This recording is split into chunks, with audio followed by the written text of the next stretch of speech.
All right, here's what we're starting off with. 1964 Fender Bassman, full rehab. Gonna pull this dog apart and see what we got. All right, well here she is. This is what the inside's looking like. Let's see what's already been done to this guy. We'll point out a few things. This treble cap's been replaced right here. Not a big deal.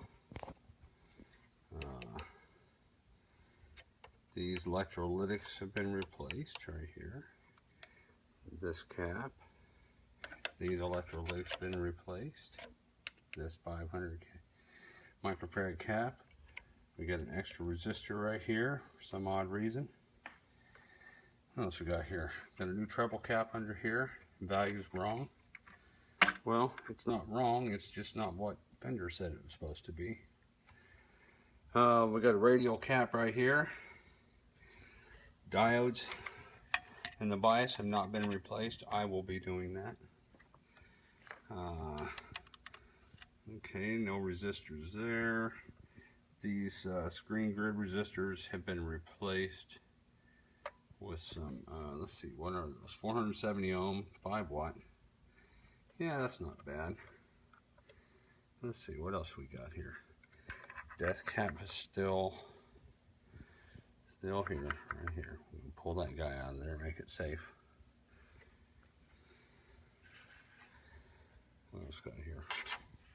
Original switches. Let's see. Oh yeah, look at that.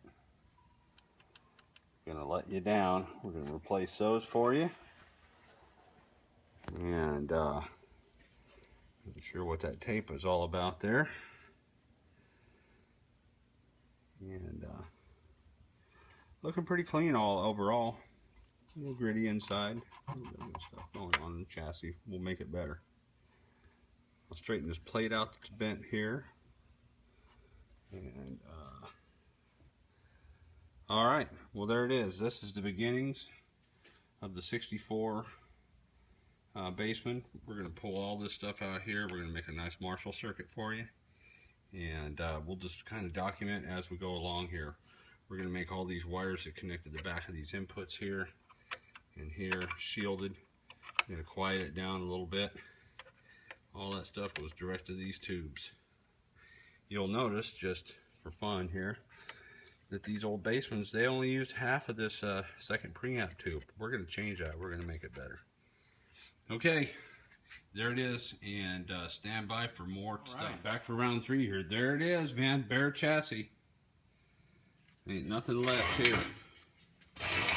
Nothing's a surprise. We'll pull these out. There's a couple of things, you know, these little holes right here. This is where your wires come up inside the chassis from your filter caps. I'm going to go ahead and put rubber grommets on there. All these areas, places that Fender never did it. I think it helps keep the wire from getting up against the edge and wearing through and causing you all kinds of headache there. There's that hole that was drilled. That's a real bummer. I can weld that up if you like. You have to buy a new faceplate. This guy is pretty clean. It'll clean up a little bit better. The hole right there is a pretty big bummer, but certainly doesn't harm the way this amp is going to sound. There's a bunch of your parts came out of there. All these pots look they look pretty original, except maybe a few of them with bit change. There was actually a few things in this amp that have been worked on. For instance, look at that nice little wire there on your filter cap. Why somebody would choose to use that, I don't know. Guess it doesn't really matter. Those caps have been changed, your filter caps. I'm going to put new ones in there because we got it tore down. We may as well do it right. That resistor is going to get replaced in there. Both these guys, your bleeder resistors, they're just not the right ones. This brass plate, pretty critical for ground on your pots. As you can see, these old amps, they just, you know, they can't help it. The age is going to get to them. They're just going to get worn and dirty and nasty, and they're not going to ground as good as they could. So we're going to fix all those things. Anyway, there's a workbench where it's all happening. It always looks messy when I do teardowns. But anyway, I'm going to get started on this guy soon, and then I will keep you updated as progress comes along. All right, sir, we're starting your project here. Cleaned up that brass plate there where all your pots and stuff connect. You will never have any ground problems with this for a long time. So, piece at a time, man. We're going to go after this thing. All right, Chris, look at that. Man, that chassis hasn't looked that good since 1964, huh? See if I can get the light out of the camera here a little bit. Very clean. Man, that thing's got a pretty low serial number on it too. Very nice. Man, this thing is going to ground like nobody's business. We're going to make it real quiet. All right, there it is. Here, let me flip this thing around here a little bit. There it is, the 1964 chassis, bare bone chassis. There's your serial for all your documentation, all cleaned up. All the old solder stuff that was grounded this guy in the chassis is all gone. You know, we never see this part, but it's nice to know that it's really clean and squared away. And will last us another 50 years. All right, there it is, 64 Bassman chassis. We're just doing a little documentation as we go on. Real quick, one of the things I do on these amps when I get these chassis down is these rubber grommets right here. Now this one right here, the output transformer comes out here, and right here to your jack. And then these guys over here, they were just holes in the chassis that Fender never put a grommet there. And this is where the wires from your filter caps come up through. So these guys right here, you got a set of wires on each side. And this guy, it's going to go up underneath here, and those wires are going to come through. And boy, wouldn't it really suck if they got a little sharp edge here and they wore through. You know, and it's an extra few minutes, but I just think it's the right way to do it. So, just wanted to point it out. A little subtlety I wanted to point out. There's your output tranny. That thing was pretty clean, so I don't really want to fool with it and take the marks off of it. But originally, Fender, what they did was these screws right here, they were just threaded screws. Let me see if I've got one, and I'll show you what they look like. Okay, so they were these guys, right? That's how they held them on. And of course, you're moving this thing around and they're getting loose, you know, and these trannies are having a problem. I go the extra mile and I put a nut and a washer, a lock washer underneath there, tighten it down. You know, just another aggravation you're not going to have to deal with in the future with these guys, okay? There's a lot of little things you're going to do on this amp. I'm just pointing out a few. The other things I like to do is I like to take these little ground lugs right here. Let me see if you can get a good shot of that. And I like to put these on each one of the stems of the power transformer so I get a nice place to ground. And one thing you always want to do with this, again, the little extra things, is you take you some 400 sandpaper. You just kind of scuff those guys off and get all that factory stuff off there, that factory goo, you know, when they produce these things. I don't know if it's zinc plating or what it is. Just kind of rough them up a little bit, because guess what? The solder is going to love having a nice clean surface to stick to. We won't have any cold solder joints that way. When we get ready to do your board, each one of these guys is going to get the same treatment there. So we got good solid solder joints. I think it makes the amp sound better when they're all perfect. Anyway, I'm going to carry on. Have the finished mounted power transformer with a nice ground lug, one for your bias control, one for your power cord, one for the tranny itself, another one for the filter cap. But hey, check out what I snuck in there. This hole was already in the chassis, and it's where your death cap went through and grounded on the other side of the chassis. So rather than to waste that hole, I put a ground lug there, and that's where your power tubes are going to ground. We got a nice tap right there, nice and clean. We know we can count on it. All right, so after a little time, we got the transformers mounted. They got your choke. Turn this guy over here. There it is. Isn't that pretty? Look at that. So next I'm going to move on to cleaning up some of these tube sockets. I'm going to replace the power tube sockets. I looked these guys over, your preamp tubes, and they all look really nice. So let's keep the originals on that. And then we'll put some tube sockets in this guy and get some pots in it, and just start working on it. start bringing it right along. Anyway, we're going to get started on it. Chassis looking nice. Well, with the help of my trusty panel vise there, I've got your tube sockets cleaned up. You know, I initially thought I was going to replace these guys, but I think they've already been replaced. They actually look real good. Everything's tight in, prongs are tight, and so if it ain't broke, don't fix it, right? But anyway, got those guys all cleaned up and ready to go in. Mounted these already. So, cleaned all the old solder off, prepped all those ends. So we moved on here a little bit and just show you a couple things that we've done. New bias supply. So all these diodes in here have been replaced. New cap here. And you know, I always do all new wiring. Everything's resoldered, you know. I don't use any old stuff. A couple 220 ohm resistors there. Actually 100 ohm. Starting the heaters a little bit, but one thing I wanted to, here's the new pots. So, and brand new input jacks. Brand new switches. Brand new output jacks. So one of the things I want to go through is the 6L6 EL34 mod. Now this isn't real hard to do. Kind of cool to do to your basement. A lot of guys want to run EL34s. It's just nice to have the option, right? And since we're building this thing, we may as well do it. These white guys here are called screen grid resistors. The normal Fender value is 470 ohm. These guys are 1.2 or 1200 ohm. You got to beef that up a little bit if you're going to do the EL34s. I put this terminal strip here because what happens is you ground pin 1 and 8, and there's that lug that we did in an earlier video to tie into, and then there's normally across pin 1 and 5 a 1.5 resistor. You move that guy out here where you see this out to just pin 5 only, so it just goes to pin 5. 1 is grounded to 8, 1000 ohm, 1200 ohm screen grid resistor over to this guy here, and this will tie into your circuit board normally where the wire would go to pin 1. Pretty easy mod. Like I said, you got to rebias if you change tubes, but I always felt like it's nice to have the option. This mod is pretty well documented on the internet. If any of you basement guys out there want to give this thing a whirl, not hard.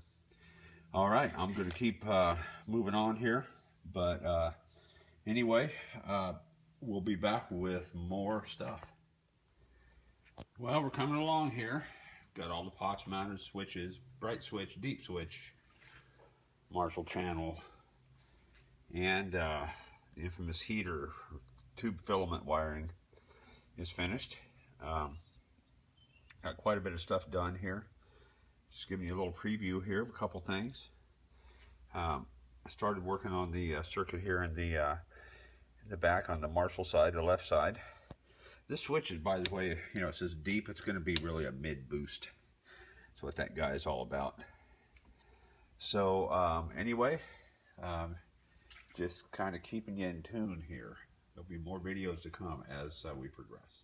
Okay, so as you can see, lots is going on here.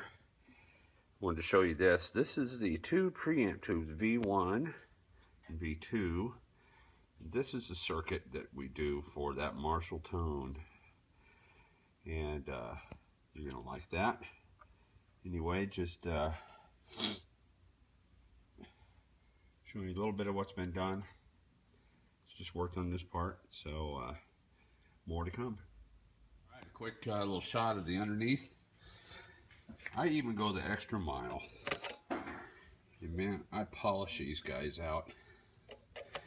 Kind of nice, because what the heck, you know, we're gonna have a nice new looking restored amp. We don't want to put some old grungy tube caps on there, right? Turn this thing around a little bit. All right, she's looking pretty good, if I do say so myself. New filter caps are done. Bias control, I do it from the inside. I think everybody does.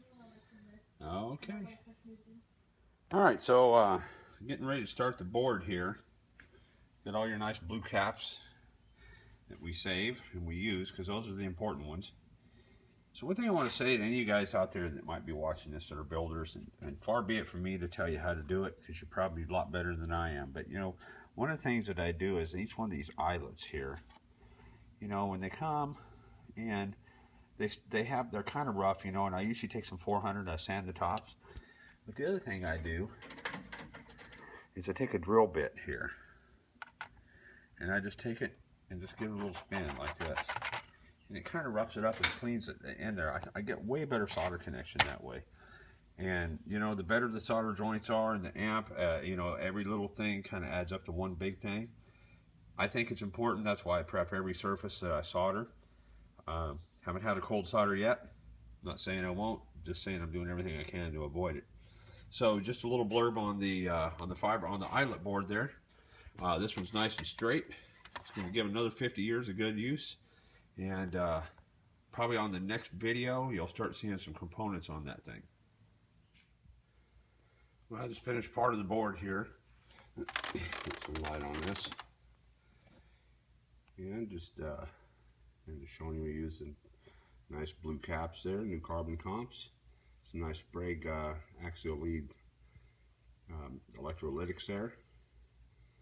And that's what the AA864 center channel looks like right there. So a little later on today, I'll move on to this side where the Marshall mod goes, and then we'll get this thing installed in the chassis. All right, I had to start this over again. I lost a little memory of my phone. Okay, so let's start these voltages again. We're over here, 117 volts on the Variac. Plate voltage, 433. Bias 46.87 right in there, milliamps. Looks pretty good.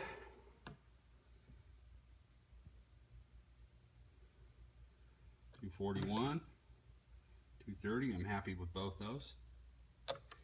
Okay, and let's check right here. Just kind of showing you some points. Good. Yeah, ooh. Nice. Hot.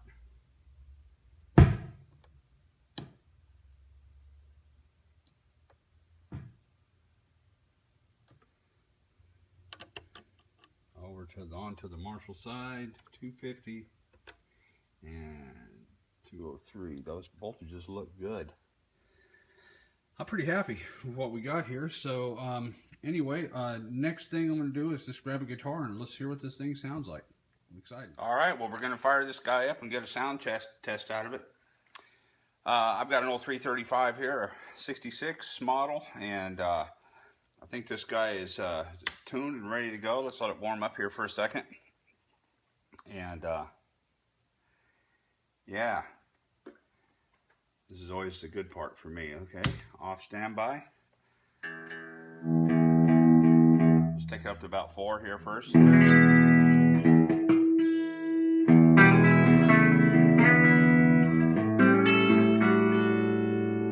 Bass control. I'm not sure what you can and can't hear on this iPhone here. Treble.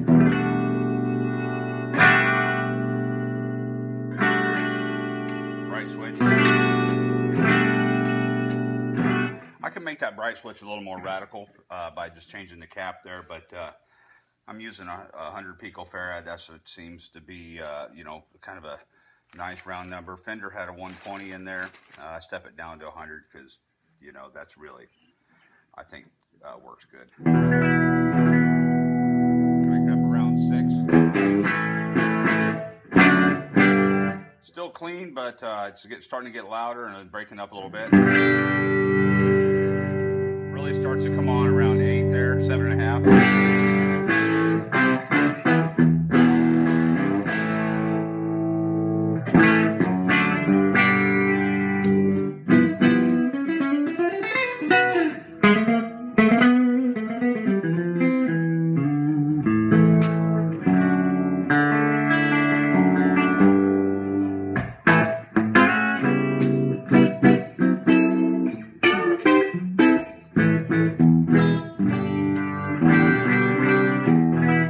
So there's your 864 channel.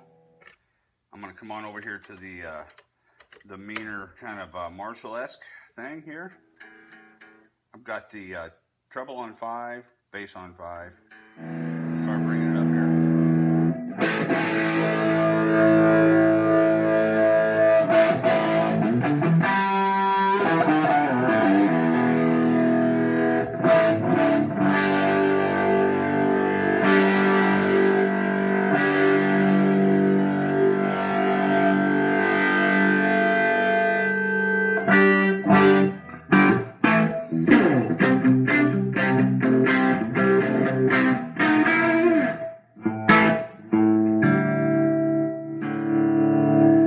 This is regular volume master over here.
Back to the clean channel.